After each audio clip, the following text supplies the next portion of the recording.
આજે Patdi police station ખાતે અમે સૌ કોંગ્રેસ પાર્ટીના વરિષ્ઠ આગેવાનો, અમારા ઠાકોર સમાજના આગેવાન નટુજી ધીરુભાઈ, અમારા તાલુકા પ્રમુખ અને કોંગ્રેસ પાર્ટીનું આખું તાલુકાનું શ્રેષ્ઠ નેતૃત્વ આજે અહીંયા પોલીસ સ્ટેશન ખાતે ઉપસ્થિત છે. અમે આજે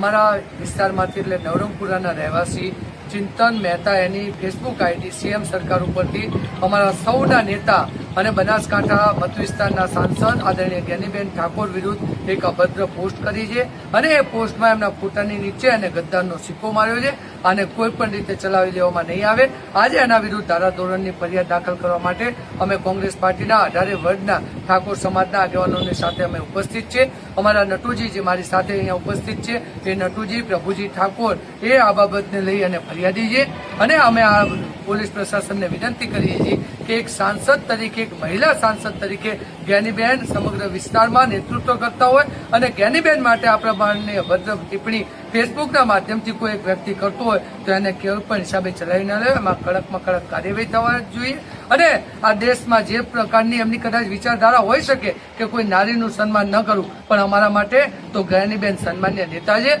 અમારા સૌના આદર્શ છે. અને જ્યારે આ સમગ્ર ગુજરાતમાંથી એકમાત્ર સાંસદ સભ્ય તરીકે જ્ઞાનીબેન જીતીને આવતા હોય ત્યારે એમના પેટમાં તેલ રેડાતું હોય અને એમને આવી રીતના બદનામ કરવાની જો વાત કરતા હોય તો એને ક્યારે પણ ચલાવી લેવામાં નહીં આવે અને અમે વિનંતી કરીએ છીએ કે ત્વરિત એક્શનથી એના પર પગલાં લેવા.